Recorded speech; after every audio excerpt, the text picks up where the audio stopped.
십자가에 갇히는 것, 내가 복음을 부끄러워하지 아니하노니 이 복음은 모든 믿는 자에게 구원을 주시는 하나님의 능력이 됨이라. 첫째는 유대인에게요, 또한 헬라인에게로다. 복음에는 하나님의 의가 나타나서 믿음으로 믿음에 이르게 하나니 기록된 바 오직 의인은 믿음으로 말미암아 살리라 함과 같으니라. 로마서 1장 16, 17절. 우리는 이제 로마서 1장 중 새로운 대목을 시작하게 됩니다. 왜냐하면 어떤 의미에서 15절을 끝으로 사도 바울은 자신의 소명에 대한 개인적인 언급을 마쳤기 때문입니다. 처음 6절 반은 사도로 부르심을 받은 일에 대한 보편적인 진술을 하였습니다. 그 다음부터 15절까지에서는 자신과 로마에 있는 이 그리스도인들과 자기의 관계에 대하여 말하고 있습니다. 이제 그 문제를 다 다루고 난 뒤 더 나아가서 로마서의 대주제를 공표하게 되었습니다.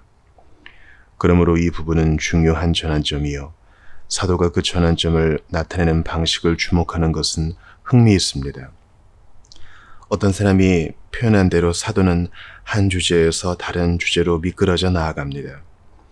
거기에는 어떤 화려한 문체로 꾸미는 일도 없습니다. 어떤 의미에서 그것은 매우 자연스럽습니다. 그가 왜냐하면 이는 이라는 말로 다른 주제를 시작하기 전에 이런 주제를 완전히 매듭지어 버리는 경우가 거의 없습니다. 다른 말로 해서 이제 새로 다루는 주제는 자기가 이제까지 말해왔던 것의 연속임을 매우 분명히 알게 한다는 말입니다. 그러면서도 전혀 새로운 것을 말해 나아갑니다. 그러니 우리는 문맥을 생각하도록 합시다. 그는 헬라인이나 야만이나 지혜 있는 자나 어리석은 자에게 다 내가 빚진 자라. 그러므로 나는 할 수 있는 대로 로마에 있는 너희에게도 복음 전하기를 원하노라. 왜냐하면 내가 복음을 부끄러워하지 아니하노니 이 복음은 모든 믿는 자에게 구원을 주시는 하나님의 능력이 됨이라. 첫째는 유대인에게요, 또한 헬라인에게로다 라고 말합니다.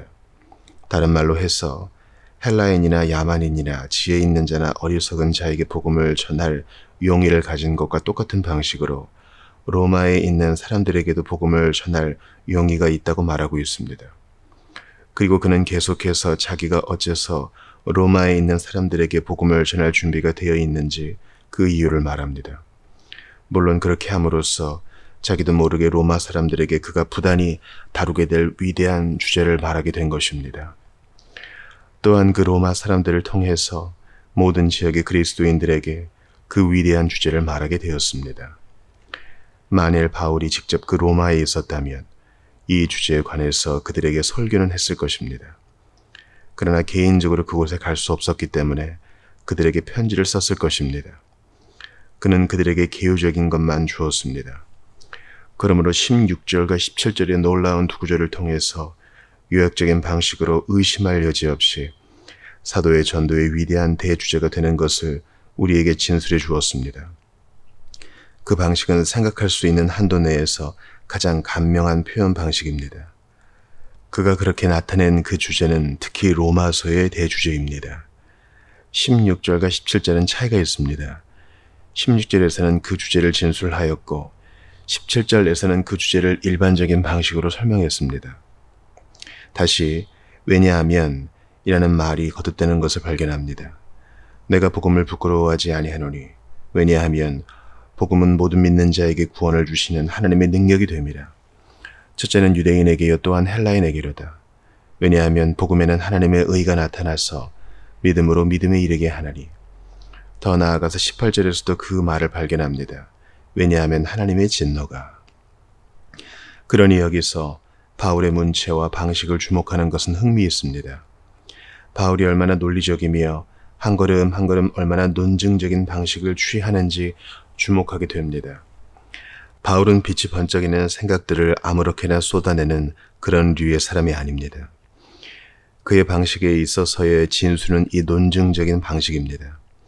때로 그가 너무 감동되고 자기가 생각하고 있는 것에 사로잡힌 나머지 자기의 생각을 순서 있게 표현하는 것을 잃어버리는 경우도 있음을 주목했고 이미 강조한 바 있습니다. 그러나 그의 이지는 본질적으로 논리적인 이지입니다. 분명한 사고와 논증적인 힘을 가진 이지입니다. 때로 진리의 엄청난 힘이 그를 압도하고 그로 하여금 노래를 부르고 하나님께 대한 어떤 황홀경에 빠지게 하는 적도 있습니다. 그러나 정상적으로 그의 위대한 특징은 논리와 질서입니다. 그는 성령으로부터 논증해냅니다. 사도행전에서 그 점을 발견하게 됩니다. 그는 유추하고 증험하고 논증합니다. 그것이 사도의 본질적인 방식이었습니다. 여기서도 16절에서 주제를 말하고 17절에서는 일반적으로 설명하고 있습니다. 그런 다음에 18절에서는 그것을 상세하게 다루어 나가기 시작합니다. 그러니 제가 생각하기로 지금 우리는 이 로마서 연구에 있어서 매우 중요하고 획기적인 지점에 와 있는 것이 분명합니다. 저는 어떤 의미에서 성경 전체에서 주제를 다루는 경우에 우리가 지금 숙고하고 있는 이 두 구절보다 더 중요한 경우가 없다는 생각이 듭니다. 여러분은 어떤 의미에서 이 두 구절이 프로테스탄트 종교개혁을 주도한 중요한 동인이 되었다고 하는 것은 기억하실 것입니다. 프로테스탄트주의와 복음주의적인 관점에서 볼 때 이 두 구절은 참으로 중대하고 사화를 좌우하는 구절입니다. 우리는 그 점을 망각해서는 안 됩니다. 마틴 루터의 생애에 있어서 전환점을 이루게 된 것도 바로 이 두 구절을 통해서 정확히 무엇을 말씀하고 계신지를 깨닫게 되었기 때문입니다. 그로부터 많은 다른 사람에게도 그런 식으로 전환점을 갖게 되었습니다. 때때로 루터와 그의 저작집을 통해서 다른 많은 사람들이 그러한 전환점을 맛보았던 것입니다. 어떤 때에는 루터와는 전혀 상관없는 사람들이 그러한 체험을 하였습니다. 그러나 비슷한 일이 일어났습니다. 여기에 가톨릭주의, 특히 로마 가톨릭을 대항하는 프로테스탄트의 매우 견고한 반석과 기초가 있습니다. 그러나 실상 모든 형태의 가톨릭주의는 성례를 높게 들고 나오는 교훈에 속한다고 할 수 있는데 여기에 그러한 교훈을 반대하는 초석이 있습니다.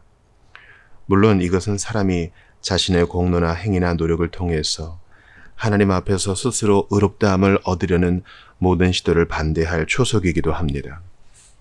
그러므로 이 두 구절들은 복음 전도의 문제에 있어서 사활적인 중요성을 가집니다. 왜냐하면 이 두 구절이 가르치는 것이 무엇인지 알지 못하면 어디에선가 우리의 복음 전도가 잘못되어 나갈 것이기 때문입니다. 우리의 메시지나 아니면 방식에서 잘못되어 나갈 것입니다. 그러니 여기 이 두 구절 속에 들어있는 위대한 진술을 살펴보기로 합시다. 우리가 16절을 세심하게 살펴볼 때 제일 먼저 눈에 띄는 사항은 사도가 자기의 진술을 도입하는 특이한 방식입니다. 그러므로 나는 할 수 있는 대로 로마에 있는 너희에게도 복음 전하기를 원하노라. 내가 복음을 부끄러워하지 아니하노니. 어째서 사도 바울은 그런 식으로 그 점을 표현합니까? 우리는 처음부터 살펴봅시다. 그가 여기서 사용하는 표현법이나 어법은 내가 부끄러워하지 아니하노니 곡언법이라 하는 것인데 곡언법이란 적극적인 연설을 부정의 형식으로 표현하는 방식을 의미합니다. 여기서 그는 복음을 자랑한다고 말하지 않고 복음을 부끄러워하지 않는다고 말하고 있습니다. 그리고 자기가 복음을 부끄러워하지 않는다고 말하는 것은 자기가 진실로 복음을 자랑하고 영광스럽게 생각한다고 말하는 것을 다른 방식으로 표현한 것입니다. 그는 갈라디아서에서 내게는 우리 주 예수 그리스도의 십자가 외에 결코 자랑할 것이 없으니라고 말합니다. 그는 그 복음을 자랑했습니다. 그는 십자가의 도를 자랑했습니다. 그러나 여기서 그는 그것을 이렇게 표현하기로 작정하였습니다. 내가 복음을 부끄러워하지 아니하노니. 그는 예루살렘에 있는 무리로부터 고통을 당했던 잘 알려진 다른 경우에도 정확히 같은 일을 하고 있습니다. 예루살렘 성에 주둔하고 있는 로마군의 지휘관이 그를 건져내고 구하기 위해서 군대를 풀었습니다. 그래서 바울은 그 사람과 대화를 나누기 시작했습니다. 그러면서 적지 않은 성의 시민이라고 자기 신분을 밝혔습니다. 다시 말하면 다소라는 성을 밝혔다는 것입니다. 그는 매우 중요한 도성의 시민이라고 말하지 않고 다른 방식으로 표현했습니다. 사도 바울이 바로 여기서 그러한 방식을 채용하고 있습니다. 그가 진정으로 로마 사람들에게 말하고 있는 것은 자기는 로마에서 복음을 전할 만반의 채비가 되어 있다는 것입니다. 그는 어느 곳에서나 복음을 전할 채비가 되어 있습니다. 겸연쩍어 하지 아니하고 복음을 담대히 전할 용의가 있습니다. 그래서 그는 그러한 특별한 형태로 자기의 역사를 표현한 것입니다. 우리는 이렇게 물을 수 있습니다. 어째서 바울은 반부정적인 방식으로 그 점을 표현하기로 작정했는가? 제가 이해하기로 그는 매우 의도적으로 그랬다고 봅니다. 그는 자신에 관한 진술을 하기 위해서 그렇게 하였을 뿐만 아니라 역시 로마에 있는 교회의 지체들인 그 사람들을 돕기 위해서도 그렇게 하였다고 생각합니다. 그리스도인이기는 하지만 무언가 복음을 부끄러워하였던 사람들이 있었습니다. 디모데와 같은 사람마저도 그러한 잘못을 약간 저지른 것이 명백하게 나타난다고 저는 생각합니다. 바울은 그에게 편지를 쓰면서 그러므로 내가 우리 주의 증거와 또는 주를 위하여 갇힌 자 된 나를 부끄러워 말고 라고 말했습니다. 그가 후에 오네시보로에 대해서 말할 수 있었던 것도 가장 위대한 일은 바울이 로마에 있었을 때 저가 나를 자주 유쾌케 하고 나의 사슬에 매인 것을 부끄러워 아니한 것이었습니다. 정말 그 표현은 대단한 칭찬입니다. 많은 사람들이 부끄러워합니다. 많은 사람들은 바울이 옥에 갇혔다는 것을 알고 있었지만 그것을 모르는 채였습니다. 그들은 바울과 상종하고 싶지 않았습니다. 그들은 복음을 부끄러워했습니다. 의심할 여지 없이 로마 내에도 무언가 그러한 생각을 가진 사람들이 있었습니다.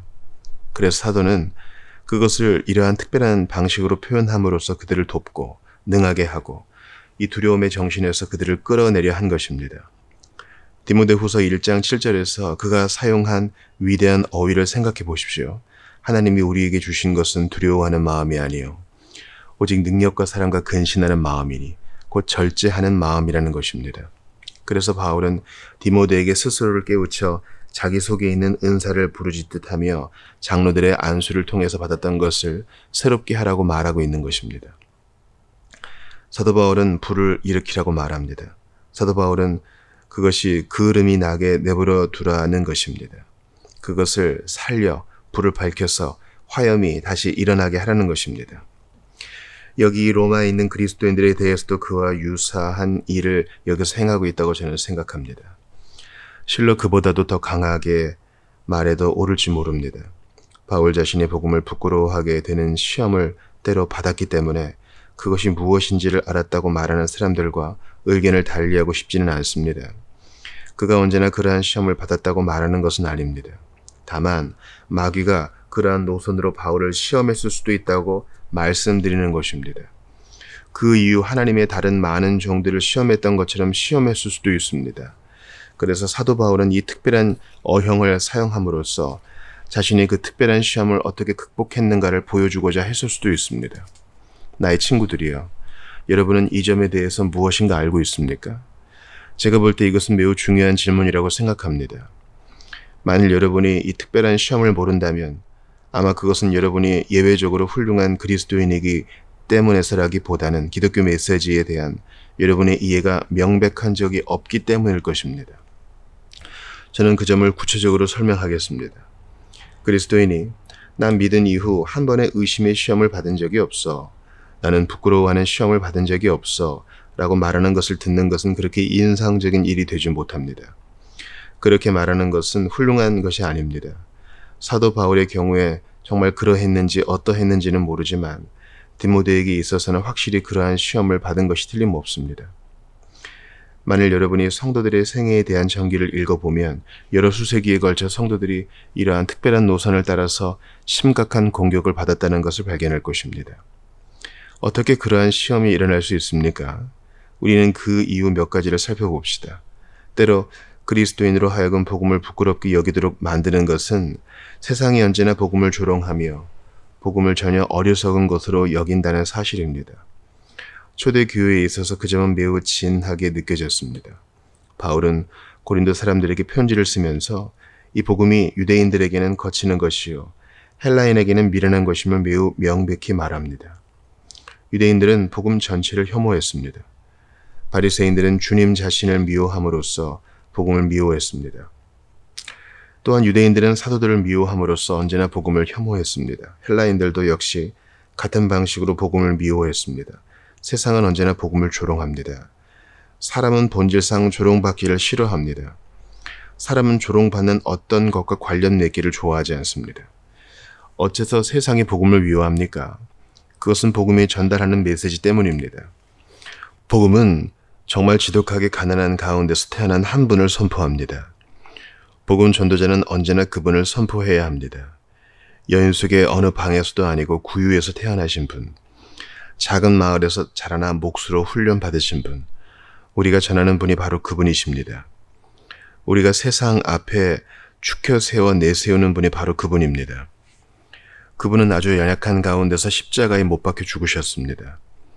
그분은 스스로 굉장한 것을 외치고 나서는 정말 무능한 모습으로 잡혔습니다.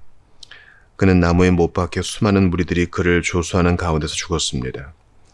무리들은 그를 보고 저가 다른 사람들을 구원하였으니 만일 그리스도요 하나님의 택하신 자라면 자기를 구원하는가 보라고 얼러댔습니다. 우리가 선포하는 것이 바로 그 점입니다. 우리는 한 목수, 가난한 삶을 살다가 십자가에서 죽으신 분을 선포합니다. 물론 세상은 그것을 조롱하고 정말 그것을 비웃습니다. 왜냐하면 바로 이분이 세상의 구주요 하나님의 아들이라고 역설하기 때문입니다. 유대인들에게 있어서 그것은 거치는 돌이었습니다. 헬라인들에게는 미련한 것이었습니다. 그와 같이 메시지의 성격 자체가 이러한 조롱을 유발해내는 경향이 있습니다. 제가 말씀드린 바와 같이 사람은 본질상 조롱받기를 싫어합니다. 그래서 이 복음을 부끄러워합니다. 바로 그러한 시험을 받게 된다는 말씀입니다. 그것을 다른 방식으로 표현하자면 복음은 철학이 아닙니다. 복음은 사실들을 진술하는 것입니다. 세상은 철학을 조롱한 적이 없습니다. 세상은 철학을 매우 잘 배우고 또 놀라운 것으로 생각합니다. 어떤 경쟁적인 관점을 들고 나오면 겸손한 체 하면서 그러한 것들을 토론합니다. 세상은 그것을 좋아합니다. 그러나 복음은 철학이 아닙니다. 여기에는 위대한 철학적인 논증이 하나도 없습니다. 이분에 대한 기록으로 가득 찬 사복음서, 그분의 죽음에 대한 기록, 매우 무식하고 단순한 사람들이 그분에 대해서 한 특이한 주장들, 사도행전에 주어진 진술, 그 진술들도 단순한 사람들이 했음. 그것은 철학이 아닙니다. 그것은 철학의 방식을 좇은 것도 아닙니다. 철학의 한 체계도 아닙니다. 또한 세상의 복음을 조롱하도록 유도하는 것이 있습니다. 그리고 사도는 그 점을 매우 잘 압니다. 예를 들어서 바울이 아덴을 방문하여 거기에서 말하기 시작했을 때 어떤 일이 일어났는지 기억할 것입니다. 그 점은 전체의 문제를 완벽하게 예증해 줍니다. 스토아 철학자들과 에피쿠로스 학파 사람들이 이 사람이 누구냐 하고 말했습니다. 이 말장이가 무슨 말을 하고자 하느니요? 혹은 이르되 이방 신들을 전하는 사람인가 보다 하니, 바울이 그들에게 전도하기 시작했을 때 즉시 그들은 비웃기 시작했습니다. 특히 주 예수 그리스도와 그의 죽으심과 부활에 대해서 말하기 시작할 때 더욱 그러했습니다. 그리고 거기에 모여들었던 사람들은 흩어지고 말았습니다. 그들이 말하기를 이것은 철학이 아니다. 이 사람은 어떤 사람에 대해서 말하고 있을 뿐이다 라고 말했습니다. 이는 미련한 것입니다. 이것은 넌센스에 불과합니다. 다른 말로 해서 바울은 어떤 새로운 철학 이론을 수립한 사람이 아니었습니다. 이러한 것들은 때때로 진정으로 그리스도인 된 사람들에게도 어느 정도의 수치심을 갖게 하였습니다. 특히 학식 있고 교양 있고 철학적인 지성을 가진 사람들이라고 하는 자들 앞에서 이러한 것들에 관해서 말할 때 그러한 느낌을 가지게 되었습니다. 물론 그에 덧붙여서 바울이 쓰고 있는 이 편지를 받는 그리스도인들은 로마에 살고 있었습니다. 그 로마는 세계의 중심지요, 제국의 수도요, 정보가 있는 곳이요, 위대하다고 하는 모든 사람들이 언제나 오가곤 하는 곳이었습니다. 그것만 생각해 보십시오. 그 로마 황제들과 로마 궁정의 찬란함과 그 뽐냄 속에서 세상의 구주는 나사렛의 한 목수였다고 말하는 사람이 나타났다고 합시다. 바울은 그 궁정에 있는 위대한 사람들의 조롱과 비웃음을 상상하고 있는 것입니다. 가장 최근에 유행된 농담거리로 여겨졌을 것입니다. 어떤 사람이 로마에 와서 유대 땅 나사렛의 한 목수가 하나님의 아들이요 세상의 구주라고 하더라. 그가 십자가에서 힘없이 죽음으로써 세상을 구한다고 말하더라. 얼마나 우스운가, 얼마나 재미있는가. 그것이 학식 있는 사람들의 부류가 복음에 대해서 나타낸 반응입니다. 사도 바울이라는 사람은 대단한 지성을 소유한 사람입니다. 그는 유능한 사람이었습니다. 그와 같은 재질이 부여된 사람이 이 조롱과 이 비웃음과 이 비소를 참아낸다는 것은 쉬운 일도 아니고 간단한 일도 아닙니다. 고린도전서 1장에서 3장까지 이러한 문제들을 주요하게 다루는 바울의 모습을 발견할 것입니다. 그 경우에 의심할 여지 없이 바울은 바로 그러한 것을 예리하게 느꼈을 것입니다. 여기 그 바울은 모든 수련과 배경과 능력을 가지고 있으면서도 그저 복음만 전하고 있습니다. 그것도 그 문제에 관한 한 어느 누구라도 전할 수 있는 방식대로, 그리고 자기의 복음 설교를 듣고 있는 사람들이 무엇을 말하고 있는지를 안다고 바울은 말합니다. 그리고 자기가 그들에게 말할 때 그들이 서로 쳐다보면서 무슨 생각을 하고 있는지도 알았습니다. 그래서 그는 매우 의도적으로 자기는 그리스도를 위해서 어리석은 자가 되었다고 말합니다. 그는 계속해서 너희 중에 누구든지 이 세상에서 지혜 있는 줄로 생각하거든 미련한 자가 되어라. 그리하여야 지혜로운 자가 되리라고 말합니다. 다른 말로 해서 바울은 이렇게 말합니다. 너희는 지혜에 관심이 있고 우리를 미련한 자로 여긴다. 그러나 나는 너희에게 말한다. 만일 너희가 진정으로 지혜로워지고 싶거든 우리처럼 미련한 자가 되는 것이 좋다. 그러면 너희는 하나님의 지혜를 가지게 될 것이다. 그러나 이 미련한 자라는 말을 중심하여 은유적으로 표현하고 있는 바울의 의도는 사도가 이 특별한 문제로 투쟁을 해야 했다는 것을 매우 명백히 지시해 줍니다. 사실 세상은 지성에 대단한 의미를 부여합니다. 이지와 학식과 이해에 대단한 의미를 부여합니다. 그뿐 아니라 도덕적인 노력과 도덕적인 투쟁에 대해서도 큰 의미를 부여합니다. 세상은 그러한 것들을 자랑합니다. 그러나 복음은 그렇지 않습니다. 그렇다고 해서 복음의 지성을 죽여버리라고 말한다든지 아니면 유능한 사람은 그리스도인이 될 수 없다고 말하는 것은 아닙니다. 그러나 복음이 모든 사람들에게 처음부터 아무리 유능하다 할지라도 그것은 문제가 되지 아니하고 그것만으로는 어느 누구도 그리스도인 되게 하지 못한다고 말합니다. 바로 그러한 뜻입니다. 복음은 지성적인 면에서 매우 부족한 사람들이나 유능한 사람들이나 정확히 같은 수준에 넣습니다. 우리가 이미 알아보았듯이 복음은 모든 사람을 동일한 수준으로 끌어내립니다. 복음은 의도적으로 말하기를 지성적인 거만한 성령께서 사람의 영혼을 다루실 때 최후까지 항거하는 성체라고 합니다. 복음은 지성을 자랑하지 않습니다. 도덕적인 노력과 도덕적인 애씀을 높이지 않습니다. 복음은 처음부터 할 수 있는 모든 것을 다 해보지만 그것은 아무 유익이 없을 것이라고 말합니다. 여러분의 모든 의는 더러운 옷과 같을 것이고 여러분의 놀라운 공적은 분토나 배설물과 같을 것이라고 말합니다. 다시 말하면 여러분에게 아무 소용도 없을 것이라는 말씀입니다. 세상은 그것을 미워합니다. 사도는 그 점을 알았습니다. 사도는 세상의 조롱과 빈정거림을 통해서 많은 고통을 받아야 했습니다. 거기에서 복음을 부끄러워하게 되는 시험도 왔습니다. 그는 헬라인과 유대인과 이 복음을 청종하는 다른 사람들의 정신구조에 대해서 어떻게 해야 할지 알았습니다. 그러한 시험이 얼마나 쉽게 올 수 있는지 여러분도 아실 것입니다. 디모데에게도 그와 같은 시험이 왔습니다. 그러한 사람들이 이 복음을 위해서 고통을 받아야 했으며 조롱뿐만 아니라 육체적으로도 어려움을 당해야 했다는 것을 생각한다면 그러한 시험이 어떻게 일어날지에 대해서 잘 알 수 있을 것입니다.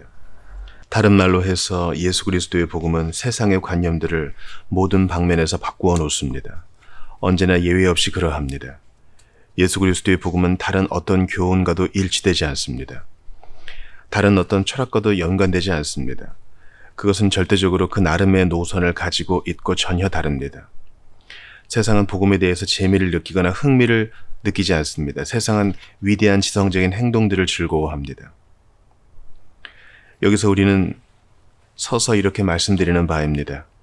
오늘 밤 이 세상에서 가장 교육을 덜 받고 가장 글을 모르는 사람들이라도 가장 위대한 철학자들과 똑같은 복음을 들을 수 있다고 말입니다.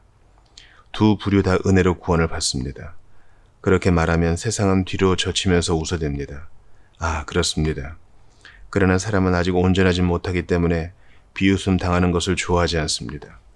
특별히 자기를 비웃고 있는 사람에게 철학을 말할 수 있을 때 더욱 그러합니다.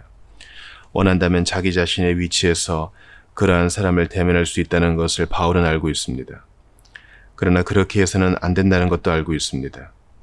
왜냐하면 그렇게 하면 바울 자신이 전하는 복음을 부인하는 것이 되기 때문입니다. 그는 모든 것을 던져버려야 합니다. 그는 그리스도를 위해서 어리석은 자가 되어야 합니다. 여러분은 시험이 어디에서 들어오는지를 아시겠죠? 제가 볼 때 이러한 것들을 생각해 보면 참된 복음이 무엇인가에 대한 가장 중요한 시금석을 얻게 됩니다. 여러분은 어떤 특별한 표준으로 전파되고 있는 것을 진정으로 시험해 볼 수 있습니다. 그것은 이러합니다. 예수 그리스도의 복음은 언제나 육신에 속한 자연인의 마음을 상하게 합니다. 예수 그리스도의 복음은 언제나 이러한 경멸과 조롱을 받게 됩니다. 이 때문에 설교나 복음 강론을 테스트하는 훌륭한 방법 중에 하나는 바로 그것입니다. 곧 그것이 자연인에게 마음의 상처를 주는가? 그것이 자연인을 괴롭게 하는가? 중생하지 못한 자연인이 그것을 미워할 것인가? 만일 그렇게 못한다면 그 설교나 복음 강론에는 무엇인가 그릇되어 있다고 역설하는 바입니다. 예수 그리스도의 복음은 자연인에게는 인기가 없습니다. 자연인은 그것을 대적하게 되어 있습니다. 그러므로 만일 여러분의 자연인, 중생하지 못한 사람이 어떤 설교자나 그의 메시지를 크게 칭찬하고 있는 것을 발견하거든 그 설교나 그 설교자를 매우 유심히 시험해 보는 것이 좋습니다. 우리 모두는 복음을 마음 상하지 않게 나타내는 여러 방식이 있음을 잘 알고 있습니다. 여러분은 그리스도를 위대한 영웅이나 모본으로 묘사한 사람들에게서 설교를 듣거나 그러한 사람들의 책을 읽어본 적이 있습니까? 아무도 그런 사람의 설교나 책을 통해서 마음 상하지 않습니다. 사실 세상은 그것을 좋아합니다. 바로 그 이유 때문입니다. 여러분은 그리스도를 위대한 모범자여 위대한 영웅으로 나타낼 수 있습니다.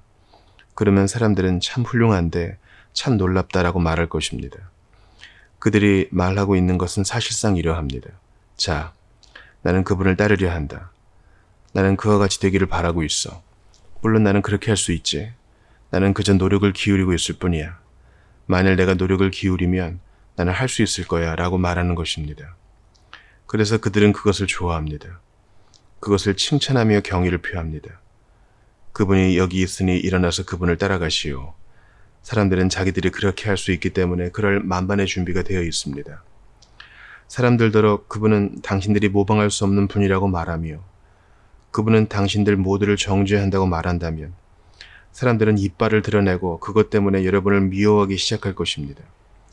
그러나 그분을 영웅이나 한 모범대로 나타내 보십시오. 그러면 그것이 그들을 괴롭히지 않을 것입니다. 다시 그리스도의 가르침을 생각해 봅시다. 주 예수 그리스도의 가르침을 어떤 사람들은 세상에서 가장 아름다운 가르침이라고 말합니다.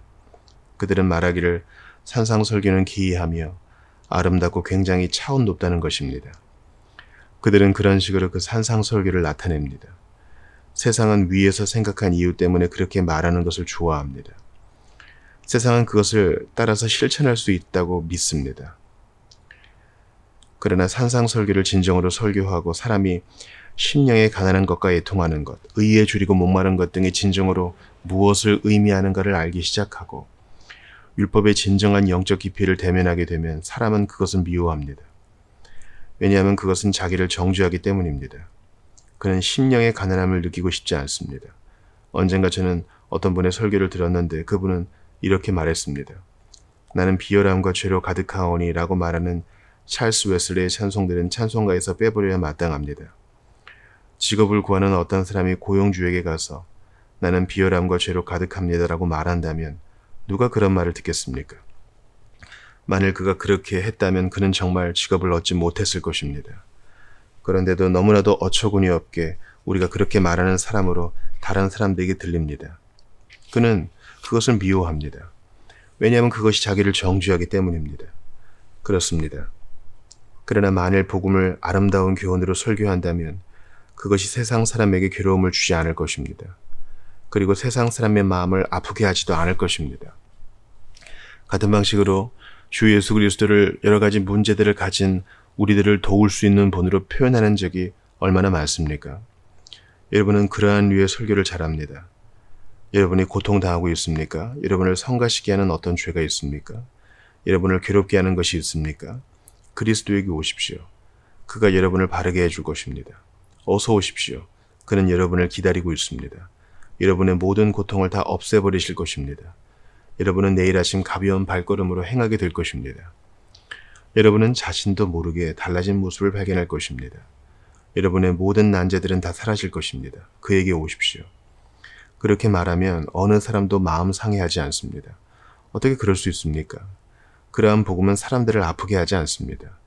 왜냐하면 사람들은 고통 가운데 있고 도움을 원하는데 여기 어느 순간에서든지 그들을 도울 수 있는 분이 있다고 말하기 때문입니다. 그들은 그분에게 나오기만 하면 자기들을 위해서 그분이 모든 것을 해주실 것이라고 생각합니다. 그리스도, 하나님의 아들 되시는 그 그리스도를 마치 초신미학자인 것처럼 설교하는 일들이 얼마나 흔합니까? 사람들의 난제를 해결해주고 사람들의 문제를 풀어주어 모든 것을 바로잡고 영단번에 사람들을 행복하게 만들 수 있는 그런 분으로 말하는 적이 얼마나 많습니까? 그렇게 말하면 어떠한 사람들에게도 상처를 주지 않습니다. 만일 그의 가르침과 주님 자신을 어떤 고상한 류에 속한 귀인으로든지 윤리적 도덕적 모본으로든지 놀라운 삶의 철학을 제공하는 분위로 나타내 보십시오. 창백한 갈릴리 사람, 신미안적인 시인, 세상에 도저히 추정할 수 없는 너무 세련되고 섬세한 분으로 말해 보십시오. 그리고 사람들이 소크라테스를 충동시켜 사약을 마시게 하였던 것과 같이 그들이 그렇기 때문에 십자가에 못 박았다는 식으로 말해 보십시오. 그렇게 하면 결코 어느 사람의 마음도 상하지 않을 것입니다.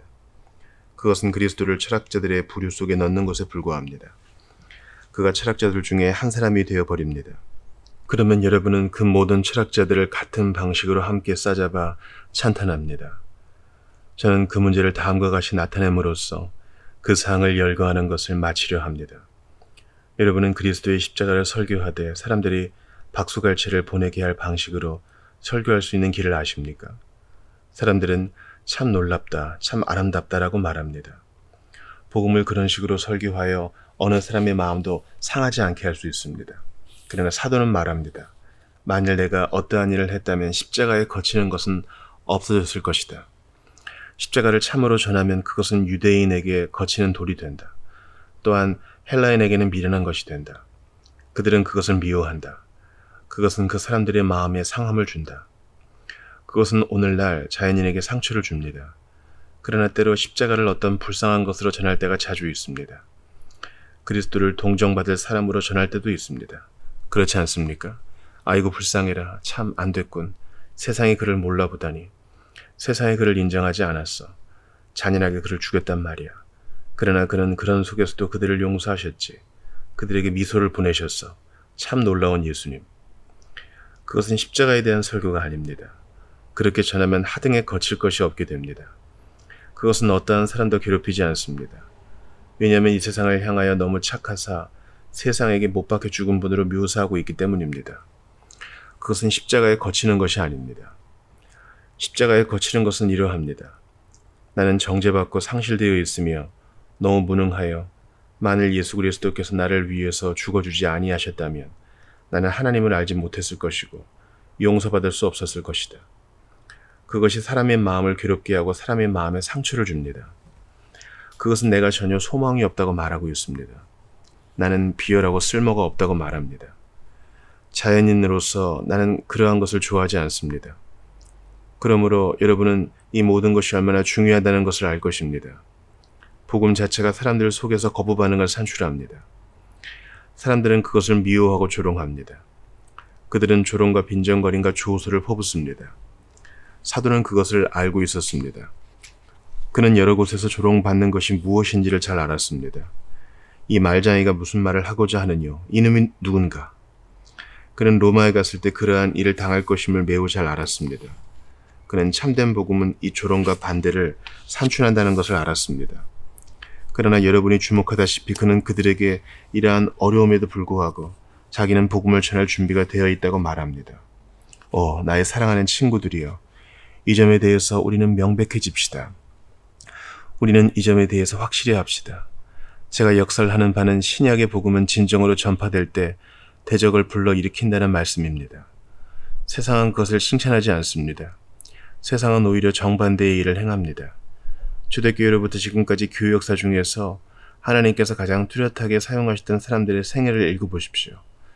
그러면 그들이 모두 다 하나같이 이 조롱을 받았다는 것을 발견할 것입니다. 위대한 조지 위필드나 존 웨슬레나 찰스 웨슬레 같은 사람들을 생각해 보십시오. 그들이 200여 년 전 런던에서 복음을 전하고 있을 때 어떤 일을 당했습니까? 그들이 만난 조롱, 그들을 헐뜯는 중상모독, 그들에게 퍼부어진 경멸과 모멸과 빈정거림.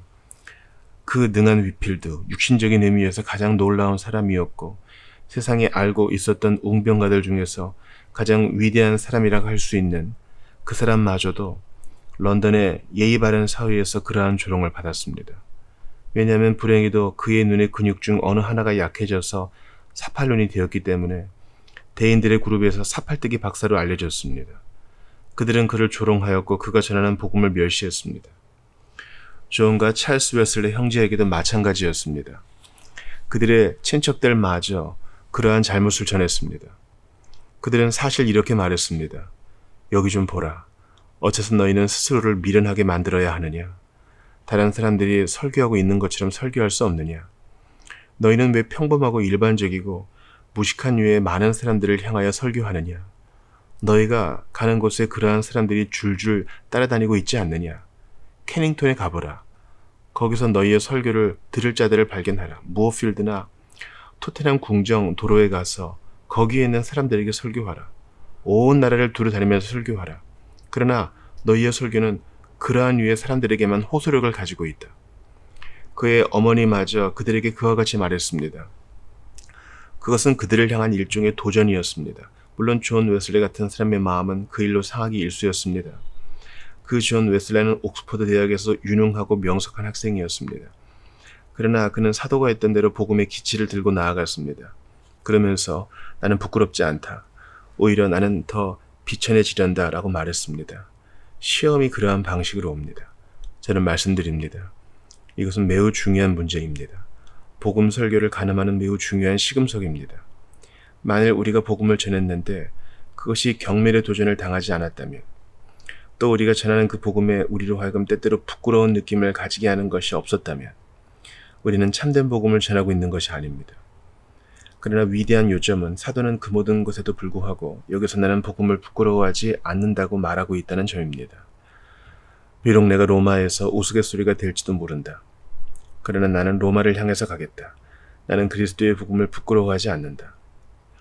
그런 다음 바울은 계속해서 어째서 그 복음을 부끄러워하지 않는지 그 이유를 밝히고 있습니다.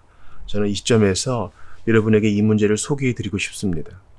여기에 또 다른 가장 중요한 시금석이 있습니다.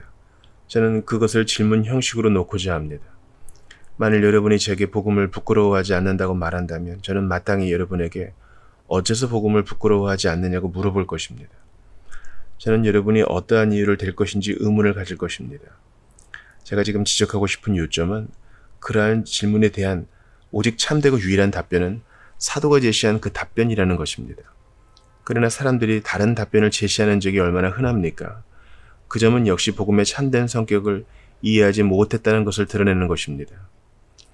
복음을 부끄러워하지 않는 데 대해서 사람들이 제시하는 이유들을 보면 복음의 참된 성격을 이해하고 있는지를 잘 알 수 있습니다. 그보다 더 잘 진상을 밝혀내는 것은 없습니다. 저는 하나의 예화를 들겠습니다. 언젠가 저는 어떤 사람이 간증하는 것을 들었습니다. 그는 이렇게 말했습니다. 나는 20년 전에 그리스도를 믿기로 작정했다. 나는 그것을 결코 후회한 적이 없다. 지금 그는 그리스도의 복음을 부끄러워하지 않는다고 말했습니다. 그러나 여러분은 그가 말하는 이유를 알고 싶으십니까? 나는 20년 전에 그리스도를 위하여 결심을 했는데 그것을 결코 후회하지 않는다. 그것이 오직 하나의 이유입니다. 그는 언제나 그 이유를 댑니다. 물론 그가 뜻하는 바는 그리스도의 복음은 그로 하여금 행복한 사람이 되게 하였으며 그를 여러 방면에서 건져 주었다는 것입니다. 그러나 그의 이유 전체는 순전히 주관적인 것입니다. 그것은 사도가 우리에게 제시하는 것이 아닙니다. 이 점에 대해서 우리가 명확하게 알고 있는지 의문스럽습니다. 복음을 부끄러워하지 않는 우리의 이유는 언제나 복음에 대하여 특별한 것이어야 합니다. 그것은 언제나 독특한 것이어야 합니다. 그 말은 필연적으로 그것은 단순히 우리에게서 끝나고 우리에게 일어나는 어떤 일에만 국한되어서는 안 된다는 것입니다. 내가 그리스도의 복음을 부끄러워하지 아니하노니. 어째서 그렇습니까? 왜냐하면 복음은 구원을 주시는 하나님의 능력이기 때문입니다. 복음에는 하나님의 의가 나타나서 믿음으로 믿음에 이르게 하나니. 그것이 독특하지 않습니까? 만일 여러분이 그 대답을 개인적이고 주관적인 방식으로만 표현한다면 여러분 자신을 무엇을 향하여 노출시키고 있는지 아십니까? 만일 여러분이 일어나서 나는 어떤 기간 동안 지금까지 그리스도를 믿어왔다.